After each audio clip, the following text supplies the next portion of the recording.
Hello everyone, welcome to GK knowledge.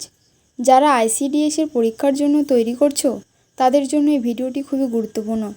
আজকের ক্লাসে পুষ্টি এবং আইসিডিএসের সম্পর্কিত বিভিন্ন প্রশ্ন উত্তর নিয়ে আলোচনা করব। শুরু করছি আজকের ক্লাস। আজকের ক্লাসে প্রথম প্রশ্ন, গর্ভাবস্থায় মৌলবিপাকীয় হার কত মাসের পর থেকে বৃদ্ধি পায়?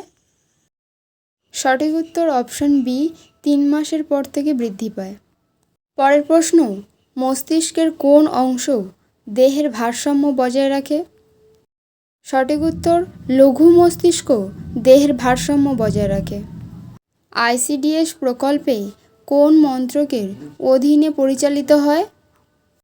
সঠিক উত্তরটি অপশন এ, মহিলা ও শিশু উন্নয়ন মন্ত্রক। আইসিডিএস প্রকল্পের প্রধান লক্ষ্য কোনটি?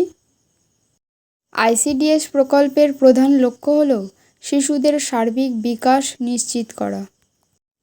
আইসিডিএসের পরিষেবার প্রধানত কোথা থেকে প্রদান করা হয়? সঠিক উত্তরটি হয়ে যাবে অপশন এ, অঙ্গনওয়াড়ি কেন্দ্র থেকে। মানবদেহের কোন অঙ্গে ইউরিয়া উৎপন্ন হয়? ইউরিয়া উৎপন্ন হয় যকৃৎ থেকে। তেঁতুলে কোন অ্যাসিড থাকে? সঠিক উত্তরটি হয়ে যাবে option C, tartaric acid. Anganwadi কর্মীদের প্রধান কাজ কি? সঠিক উত্তর অপশন এ, শিশু ও মায়ের জন্য আইসিডিএস পরিষেবা পৌঁছে দেওয়া। ফাইলোকুইনোন এটি কোন ভিটামিনের রাসায়নিক নাম? ভিটামিন ডি এর রাসায়নিক নাম ফাইলোকুইনোন। পরের প্রশ্ন, মানুষের দেহে কত রকমের পেশি রয়েছে?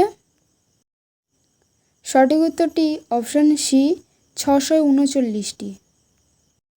আইসিডিএসের আয়ত্তে কোন বয়সের শিশুদের অন্তর্ভুক্ত করা রয়েছে? সঠিক উত্তর অপশন বি, 0 থেকে 6 বছর বয়সী। আইসিডিএসের একটি গুরুত্বপূর্ণ পরিষেবা হল পরিপূরক পুষ্টি প্রদান করা। মানুষের শরীরে সবথেকে ছোট হাড়ের নাম কি?